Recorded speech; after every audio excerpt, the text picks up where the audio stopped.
Assalamualaikum warahmatullahi wabarakatuh. Bismillahirrahmanirrahim. Alhamdulillah wassalatu wassalamu ala Rasulillah wa ala alihi wa ashabihi wa man tabi'ahu wa walah. La hawla wa la quwwata illa billah, amma ba'dah. Al-mukarramun wal mukarramat, hadirin dan hadirat jamaah Ta'lim Ahad Subuh Masjid Al-Amanah, segenap DKM dan sesepuh yang hadir, semoga insyaallah semua dicatat sebagai ahli surganya Allah. Alhamdulillah, pada kesempatan ba'da salat subuh ini kita kembali bisa ikuti kajian Ahad subuh dengan materi tafsir tematik dari kitab Tafsir Jalalain.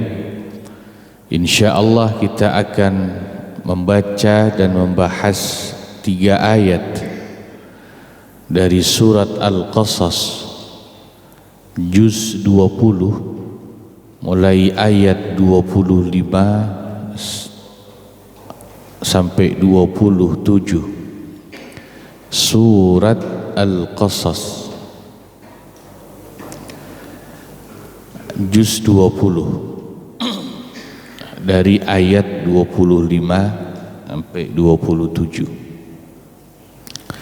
Nah, di situ nanti ada cerita pengembaraan Nabi Musa ke negeri Madian, berjumpa dengan Nabi Syuaib alaihi salam, lalu akhirnya diambil menantu oleh Nabi Syuaib.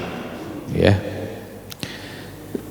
sebagaimana kita tahu para jamaah, Nabi Musa alaihissalam saat muda itu tinggal di negara Mesir, ya, karena dari kecil itu diambil atau diasuh oleh istrinya Fir'aun yang bernama Siti Asiyah binti Muzahim. Ketika sudah menjadi pemuda, ada satu insiden di mana Nabi Musa tidak sengaja memukul, ya, atau ya memukul dan tapi tidak sengaja, kemudian karena orang yang dipukul itu mati seketika. Ya, Nabi Musa itu diberikan kelebihan Allah, kekuatan fisiknya. Kalau Mike Tyson one shot punch, ya, satu pukulan itu langsung KO, mungkin ya Nabi Musa lebih, satu pukulan bukan hanya rumah sakit, Budi Dharma itu orangnya masuk Budi Dharma langsung meninggal. Yang dipukul itu kebetulan suku bangsanya Fir'aun, bangsa Qibti. Nabi Musa kan Bani Israel. Nah, singkat cerita, Nabi Musa takut, lari sampai ke negeri Madian. DPO lah kalau sekarang itu. Negeri Madian itu kalau secara geografis negeri yang cukup luas. Wilayahnya sekarang itu kira-kira mencapai Yordania dan sampai berbatasan paling utara dengan wilayah Saudi Arabia. Nah, itulah tempat negeri tinggalnya Nabi Syuaib alaihi salam. Nah, sampai di sana Nabi Musa melihat orang-orang sedang mengantri mengambil air minum untuk ternaknya dari sebuah sumur. Ini makanya kenapa saya baca dulu sebagian kisahnya, karena kalau dibaca semua ayatnya banyak ya. Nanti kita baru mulai baca dari ayat 25 saja. Beliau lihat ada 2 orang gadis yang menunggu untuk mengambil air minum, tapi karena mereka 2 anak gadis ini perempuan di situ tidak mendapatkan air minum, sehingga Nabi Musa tanya, kenapa Anda tidak ikut berdesak-desakan? Ya, bagaimana, kami tidak akan ambil kecuali orang lain itu sudah selesai mengantri. Sementara ayah kami itu sudah tua. Yang dimaksud adalah Nabi Syuaib, ayahnya itu. Wa abuna syaikhun kabir. Nah itu. Singkat cerita, Nabi Musa kemudian membantu mengambilkan air minum untuk ternaknya. Kedua anak gadis itu bukan dari sumur yang sedang orang antri, tapi dari sumur lain yang tertutup batu besar. Yang batu itu diangkat oleh Nabi Musa. Yang batu besar itu normalnya hanya bisa diangkat oleh 10 orang laki-laki. Nah, itu kuatnya Nabi Musa.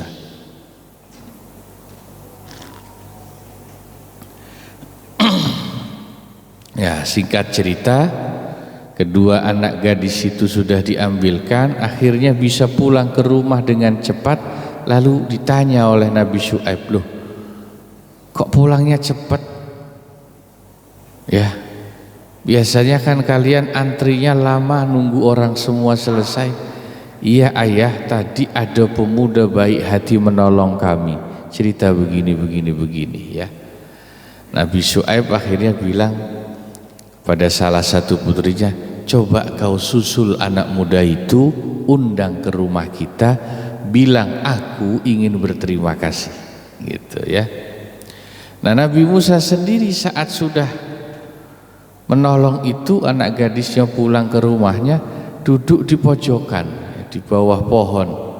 Tsumma tawalla ila dhilli, nyari apa ya, naungan, berteduh di bawah pohon. Karena Nabi Musa berhari-hari belum makan, lapar, lari dari Mesir ke Madian itu ya ribuan kilo itu, melepaskan dari kejaran pasukannya Fir'aun itu.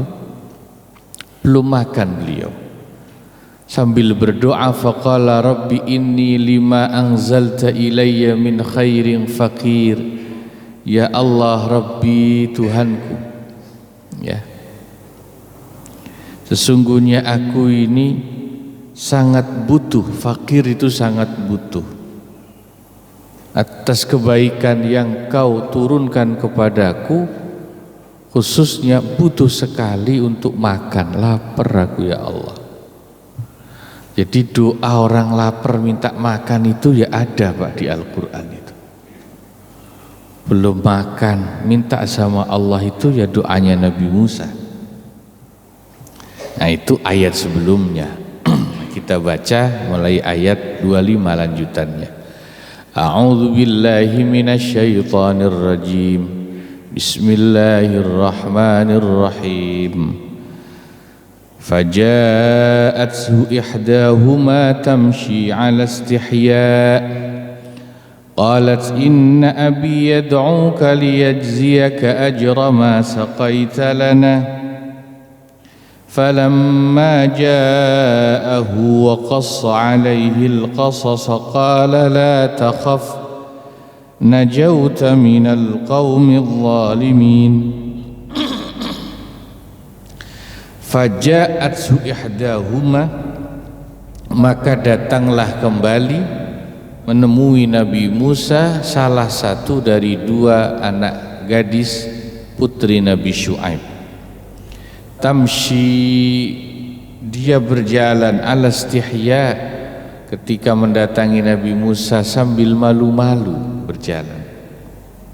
Ya, memang ciri anak gadis wanita salihah kalau harus bertemu dengan laki-laki yang bukan mahram, harusnya malu. Kalau anak gadis sekarang kan kebanyakan malu-maluin, bukan malu-malunya gimana? Menutupi wajahnya dengan kain kerudungnya, gitu dalam tafsirnya.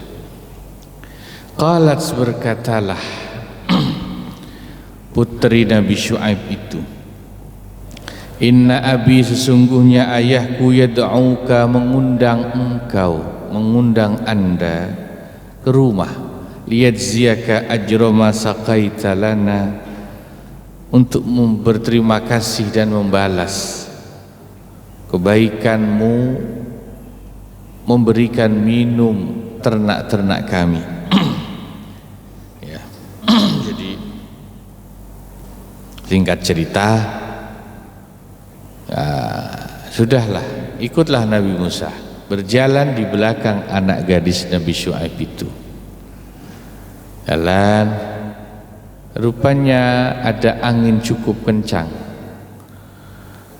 yang bertiup sehingga membuat bagian bawah pakaian anak gadis itu tertiup angin sehingga terlihatlah kaki bagian betis atau bawah. Nabi Musa yang di belakang tak sengaja melihat. Nah, itu bikin Nabi Musa risih. Nah, ini kalau calon nabi itu memang begitu, Pak. Akhirnya bilang, mbak, kata kita, gini aja lah, kalau saya jalan di belakang anda kurang sopan, ya, saya jalan di depan, mbaknya di belakang. Lah, sampean kan nggak tahu mas rumah saya di mana.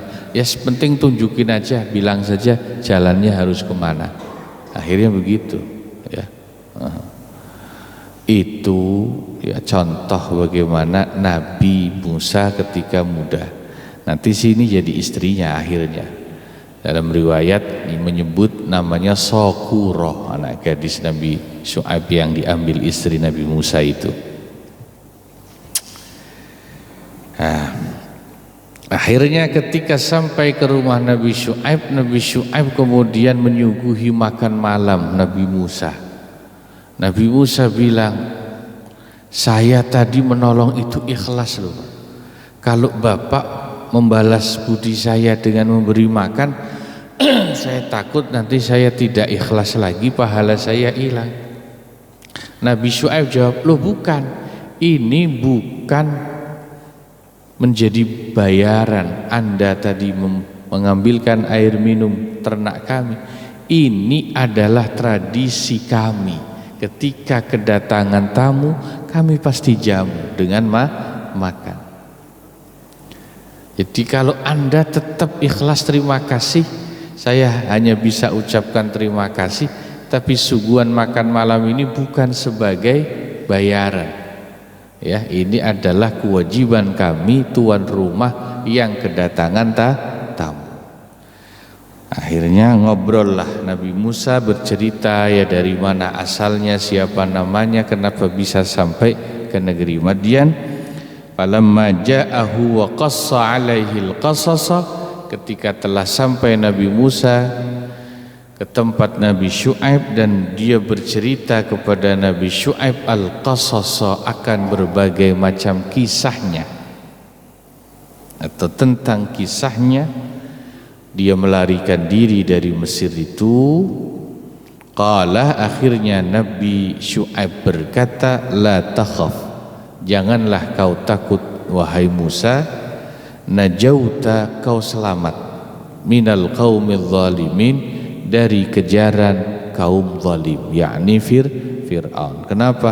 Karena Madian ini adalah wilayah teritori di luar kekuasaan Mesir. Jadi Fir'aun dan pasukannya tidak ada yuridiksi di sini. Kau selamat. Nah, kira-kira begitu. Berarti larinya sampai ke luar negeri. Larinya sampai ke luar negeri.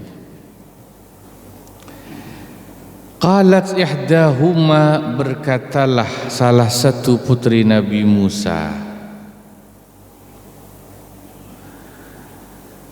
yaitu putri yang tadi diutus Nabi Syuaib, putrinya Nabi Syuaib yang tadi diutus untuk menjemput Nabi Musa, mengundang ke rumah. Ya abati, wahai ayahandaku, istajirhu, jadikanlah Musa ini ajiran, orang yang bekerja kepada kita untuk ngurus ternak-ternak kita. Inna khaira man istajarta al-qawiyul amin, karena sesungguhnya sebaik-baik pemuda yang ayah pilih untuk jadikan karyawan, orang yang bekerja itu al-qawi, adalah pemuda yang kuat ini, al-amin, dan bisa dipercaya.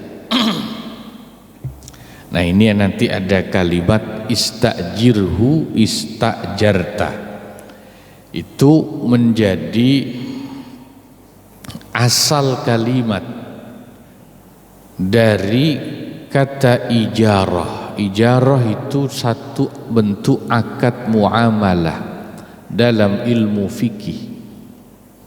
Namanya akad ijarah, diambil dari kata yang ada di ayat ini, istajirhu dan istajarta. Apa sih akad ijarah itu? Ijarah itu dalam fikih itu mengambil manfaat yang spesifik dengan membayar harga yang ditentukan juga. Manfaat yang diambil itu ada dua macam, sehingga nanti akad ijarah dibagi dua macam secara garis besar.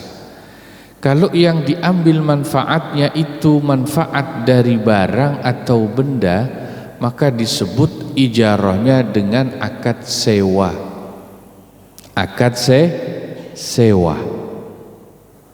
Orang menyewa gedung, orang menyewa rumah, orang menyewa kendaraan, itu akad ijarah dalam bentuk sewa.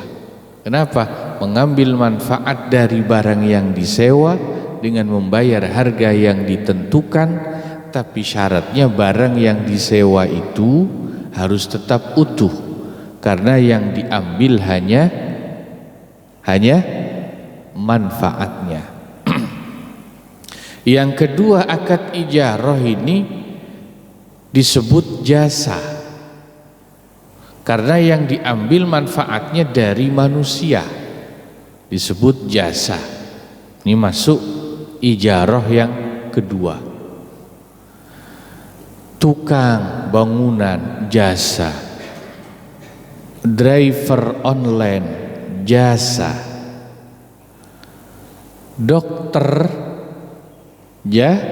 jasa. Bentuk akad ijarah, akadnya, muamalahnya jasa, ijarah dalam fikih, ya.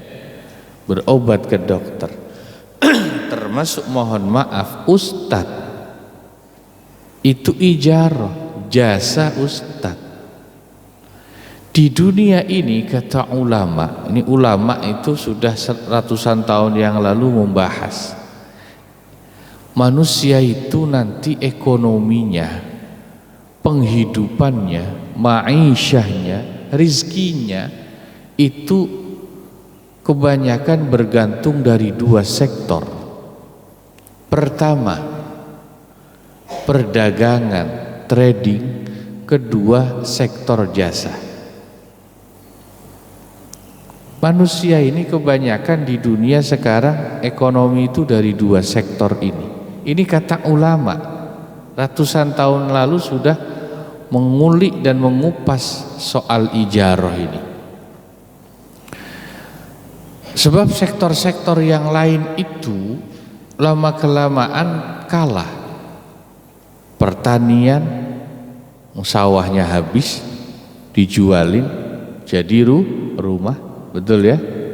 Mau bilang sektor kehutanan, hutannya habis, digundulin, ya.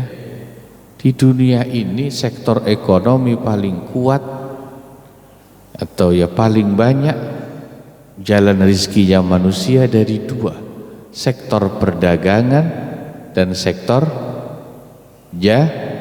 jasa. Nah, nanti sebelum kita coba bahas lebih mendalam tentang akad ijarah, kita lanjutkan dulu baca ayatnya satu lagi. Qala, berkatalah Nabi Syuaib, inni uridu, sesungguhnya aku menghendaki an unkihaka, untuk menikahkan engkau Musa, ihdabnatayya hataini, dengan salah satu dari dua putriku ini, ala an ta'jurani, dengan syarat kau melakukan akad ijarah denganku, memberikan jasa pekerjaanmu kepadaku, merawat ternakku, samaniyah hijaj, selama 8 tahun.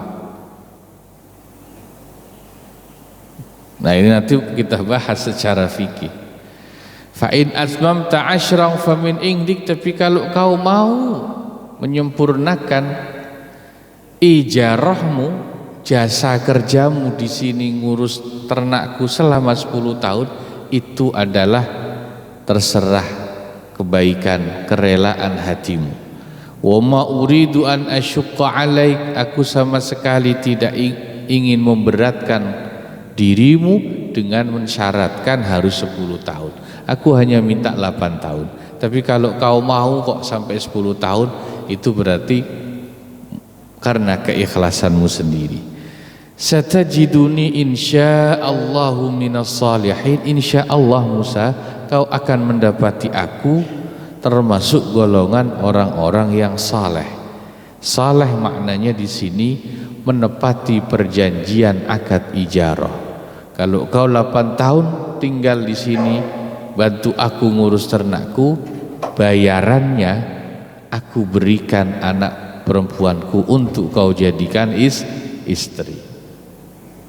Nah, ini nanti di samping ada unsur akad ijarahnya, ya ada unsur pernikahannya juga ya. Nah, Nabi Musa akhirnya jadi mantunya Nabi Syuaib, dan Nabi Musa mewarisi tongkatnya Nabi Syuaib, yang tongkat itulah yang menjadi tongkat legend kata anak sekarang, tongkat yang mukjizat, bisa memakan ular dari tukang sihirnya Fir'aun, bisa membelah lautan merah menjadi jalan. Itu tongkat warisan mertuanya, tongkat warisan mertuanya Nabi Syuaib ya. Jadi secara prinsip akad ijarah itu harusnya ya, tadi definisinya bayarannya bayaran yang ditentukan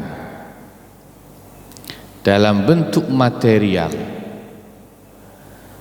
Itu terukur berapa, dokter jasanya berapa, driver online berapa, tukang bangunan berapa jasa bayarannya. Tapi terkadang bayaran jasa itu bisa juga bersifat non material. Seperti contoh kasus ini, Nabi Musa diminta oleh Nabi Syuaib bekerja mengurus ternaknya 8 tahun, nanti bayarannya, upahnya, aku nikahkan kau dengan anak perempuanku. Anak perempuan kan non material Pak, tidak bisa dinilai dengan nominal ya. Itu sama seperti mas kawin atau mahar. Dalam pernikahan itu umumnya ya standar mas kawin itu materi yang bisa diukur, uang sekian, emas sekian gram, seperangkat alat sholat beserta masjidnya. Jangan alat sholatnya doang, terlalu murah ya. Tapi dalam fikih juga dijelaskan boleh mas kawin atau mahar itu sesuatu yang non material. Contohnya mas kawinnya Nabi Adam kepada Siti Hawa. Ibu Hawa itu ketika menikah di surga, Allah nikahkan mas kawinnya apa? Apa mas kawinnya Nabi Adam? Ada yang pernah baca? Ada yang pernah dapat undangan nikahnya Nabi Adam? Nabi Adam diperintahkan Allah untuk membaca salawat kepada Nabi Muhammad sallallahu alaihi wasallam. Itu mas kawinmu Adam. Qalama an tusalliya hatta tusalliya ala Muhammadin. Tidak boleh kau pergauli Hawa istrimu belum sah sebelum kau bayarkan maharnya. Qala wa ma mahruha an tusalli ala Muhammadin khatamin nabiyyin. Kata Allah yang menikahkan, malaikat Jibril yang membaca khutbah nikahnya, malaikat lain jadi saksinya di surga dulu. Non material mas kawinnya. Nah, di zaman Rasulullah sallallahu alaihi wasallam juga ada kejadian sahabat belum menikah karena saking miskinnya sampai Nabi perintahkan mencari walau khatamam min hadid. Carilah meskipun cincin dari besi. Pernah dengar ya? Untuk kau jadikan mas kawin. Tapi saking miskinnya tetap sahabat itu tidak punya cincin besi untuk mas kawinnya. Akhirnya Nabi tanya, kau hafal Al-Quran? Alhamdulillah ya Rasul, sekian surat saya hafal. Kebetulan yang sahabat hafal itu surat panjang semua, Al-Baqarah, Ali Imran, An-Nisa, seterusnya. Ya sudah, itulah mas kawinmu, kata Nabi. Kau ajarkan Al-Quran kepada istrimu, itu mas kawinnya, nikah. Hafalan Al-Quran kan mas kawin non material, Pak. Betul ya?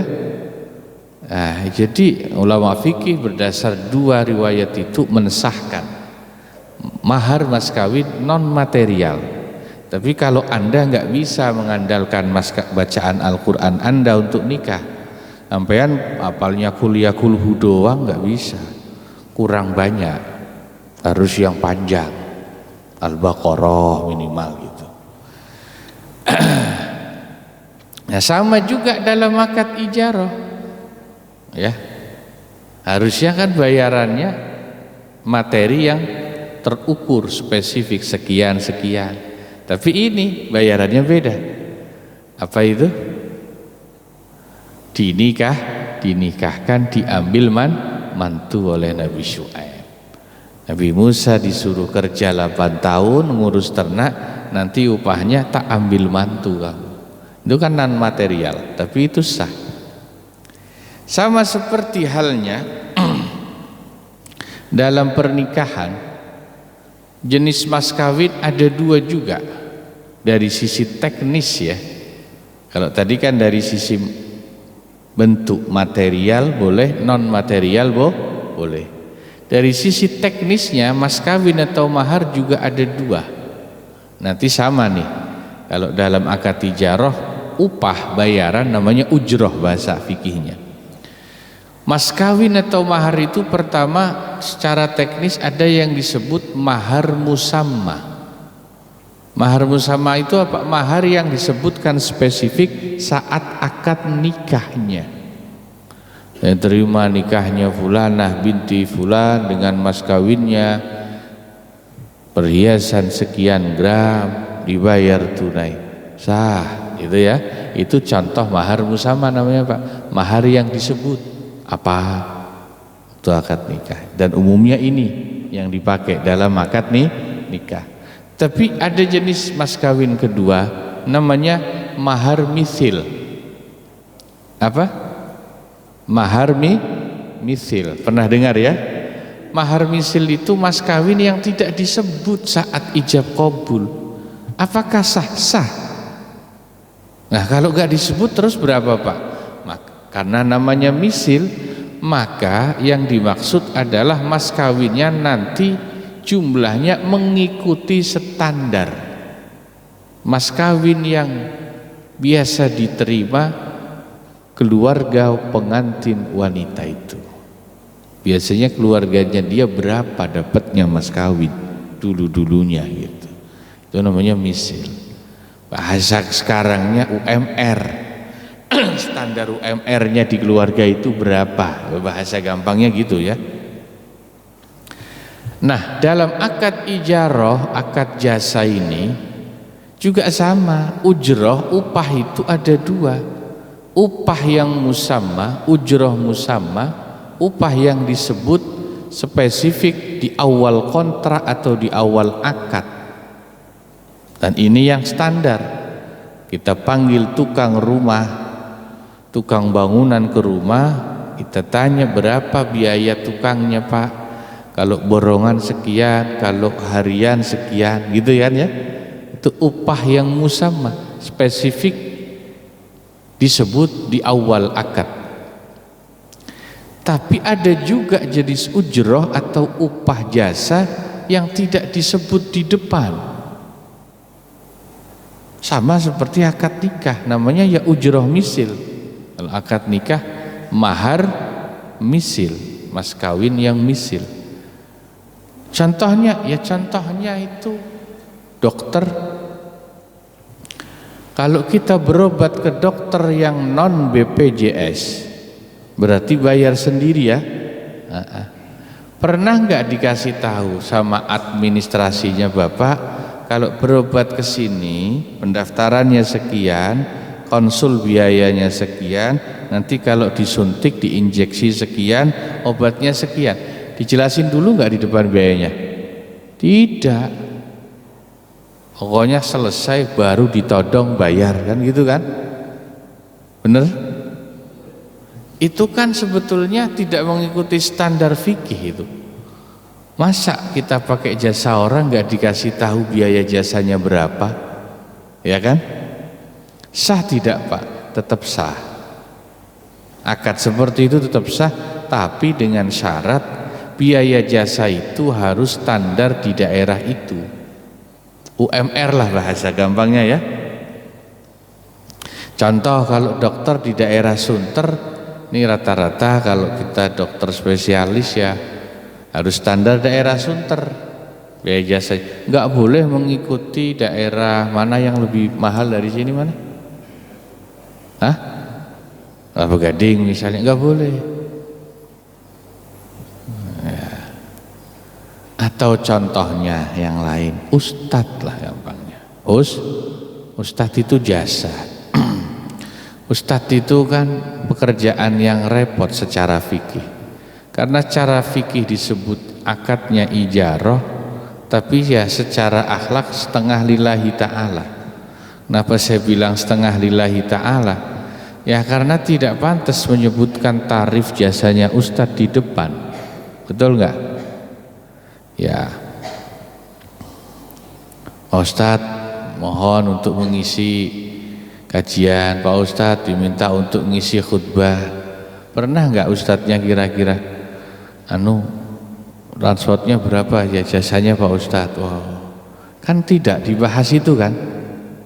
Nah, itu sebenarnya tidak sesuai fikih Pak.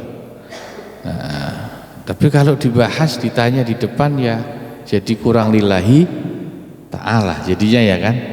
Nah, makanya dulu sekitar tahun 80-an itu ketika Ustadz Muammar baru mulai naik daun sebagai qori, itu salah satu jamaah saya cerita orang Semper, dia nyunatin anaknya, dia panggil Muammar, dia datang ke rumahnya Muammar, Pak Ustadz saya mau nyunatin anak saya, cerita itu langsung sama saya pengalaman itu.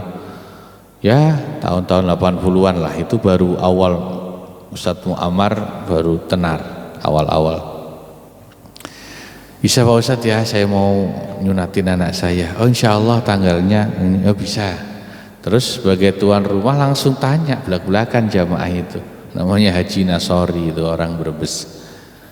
Pak Ustadz kira-kira transportnya berapa ya? Ustadz Muammar pintar, rupanya dia udah ngaji bab ini. Jadi kalau dia pasang tarif, dia bilang kalau Pak Haji kalau saya pasang tarif saya tidak ikhlas lillahi ta'ala baca Qur'annya. Tapi ada tapinya ini. Gini aja Pak Haji, Apa haji kira-kira sendiri saja yang pantasnya berapa? Saya itu datang dari daerah selatan, kan ya, tinggalnya Jakarta Selatan. Naik mobilnya sudah Eropa waktu itu. Yang dinaiki Ustadz Muammar sudah mobil Eropa. Saya nggak perlu sebut merek lah ya. Saya pakai sopir, bensinnya, tolnya, Pak Haji kira-kira sendiri aja. Nah itu jawaban yang menurut saya cerdas. Jadi kalau Ustadz pasang tarif jasanya jadi kurang lillahi ta'ala, tapi kalau pengguna jasanya tidak dijelaskan aturan fikihnya, takutnya nanti seenaknya, kan gitu ya. Itulah yang disebut ujroh misil. Upah jasa itu harus mengikuti standarnya. Ya kalau muammar nggak boleh standarnya disamakan dengan qori kelas kecamatan Sunter, kan kira-kira begitu ya, bener nggak? Kira-kira kalau qori kecamatan kelas daerah Sunter diundang jasanya sekian, muammar ZA yang internasional kelasnya kita kasih sama, kira-kira zalim nggak kitanya? Zalim nggak yang pakai jasanya? Zalim. Kenapa? Nggak ngikuti UMR-nya berarti. UMR-nya muammar tentu beda Pak dengan qori kelas Sunter. Kan begitu. Sebab tadi itu modelnya ujroh misil, tidak menyebut tarif jasa secara spesifik, tapi orang harus paham ada UMR-nya. Atau bahasa gampangnya lah ini ya. Kalau khutbah di masjid daerah Sunter misalnya, daerah Sunter masjid itu transportnya pasti beda dengan masjid Kelapa Gading. Betul nggak transportnya? Kenapa? UMR-nya beda Pak. Ya kita nggak perlu sebut ya. Nah Ustadz juga harus paham. Kemudian dia tidak boleh menuntut, loh saya kemarin di Kelapa Gading dikasihnya segini, transportnya di Al-Amanah di Sunter kok segini. Nah ini ustadznya nggak ngerti ngaji berarti.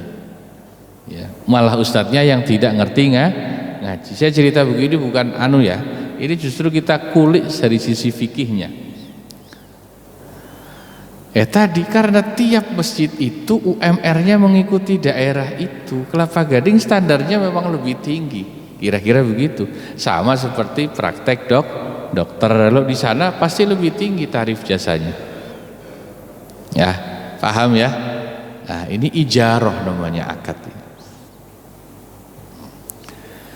Nah, nanti ijaroh itu berkembang pesat sesuai dengan zaman. Ya, karena akad semakin kompleks, jasa itu semakin kompleks bentuk akadnya. Maka ini menjadi concernnya para ahli fikih. Akad ijarah itu didalami benar oleh ahli fikih, karena tahu nanti semakin ke belakang akad muamalah ekonomi manusia umat Islam itu sangat tergantung akad jasa. Saya ambil dua contoh. Dulu akad ijarah, akad jasa ini person to person, individu per individu. Saya panggil tukang bangunan, kita akad ijarah, Pak tolong renovasi rumah saya, kan gitu ya, individu ke individu. Sekarang sudah tidak lagi seperti itu, berkembang instansi ke instansi, lembaga antar lembaga akad jasanya. Itu yang disebut dalam fikih al-ijarah al-mushtarakah, atau yang kita kenal dengan kontraktor. Instansi ada satu proyek dilelang yang ikut ya instansi lain. Jadi bukan person to person lagi akadnya, tapi sudah antar lembaga. Atau kontraktor lah bahasa gampangnya. Itu akad jasa juga.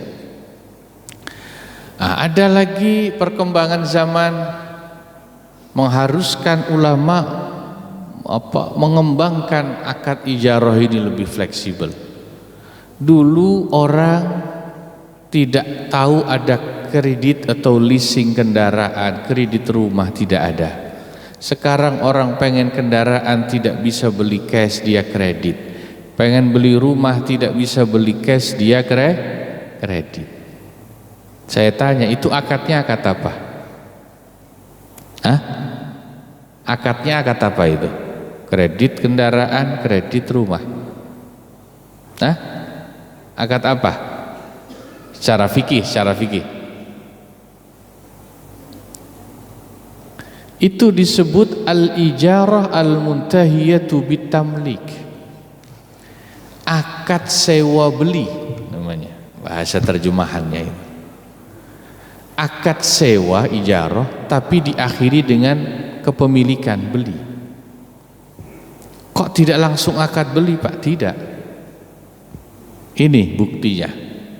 Orang kredit motor 3 tahun misalnya ya, jangka waktu nyicilnya, baru setengah tahun atau baru 1 tahun macet cicilannya. Motornya ditarik enggak? Ditarik. Uang cicilan yang sudah masuk balik enggak? Hah? Kenapa tidak balik? Dianggap sebagai biaya sewa dia selama setahun itu. Kredit rumah, katakan 10 tahun durasinya, baru 2 tahun macet cicilannya, diambil enggak rumahnya? Diambil. Cicilannya hangus, wassalam. Kenapa? Dianggap sewa. Cicilan yang hangus itu. Itulah yang disebut al-ijarah al-muntahiyatu bitamlik. Akad sewa dikombinasi dengan beli. Sewa beli. Selama belum lunas kita seperti penyewa di rumah itu. Selama belum lunas motor itu seperti kita sewa. Kalau beli murni kan enggak gitu. Masa kita beli enggak sanggup bayar barangnya, diambil duit enggak pulang? Minimal kan harus pulang sekian persen kalau beli ya kan. Ini kan sama sekali nggak dibalikin duit cicilannya. Itulah yang disebut kita ini masih nyewa selama belum lunas, dianggap nyewa. Nanti kalau sudah lunas baru itu jadi milik kita. Nah, itu varian-varian dari akad ijarah di zaman sekarang. Ya. Nah ini baik. Nah, ada pertanyaan barangkali? Sebelum kita tutup kajian,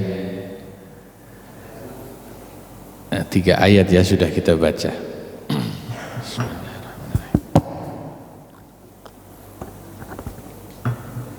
Assalamualaikum warahmatullahi wabarakatuh. Waalaikumsalam. Ustadz, ada istilah tajir. Apa itu asal dari kata tajaro? Asdarnya tajir, Pak. Tajir itu kan biasanya disebut orang yang berada lagi. Maaf, corong, lebih keras lagi. Istijarah atau tajarah gitu, Pak. Ijarah. Ijarah. Ada istilah tajir. Tajir.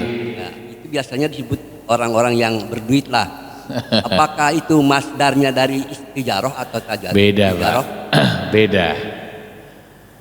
Ijarah dari kata ajaro istajaro, ijarah, masdar. Ijarah itu masdar.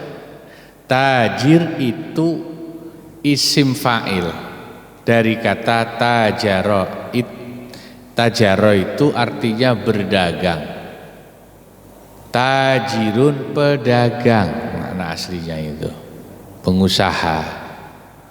Orang Indonesia menyerap, itu bahasa serapan. Tajirun bahasa Arab, pedagang, bukan, beda mustaknya, beda akar katanya dengan ijarah, beda ya. Aslinya pedagang tajirun, cuman diserap dalam bahasa Indonesia diartikan tajir ente banyak duit itu ya.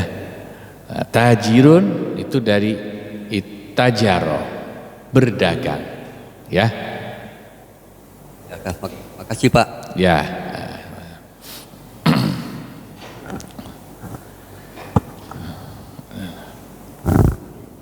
Ibu ada yang mau bicara?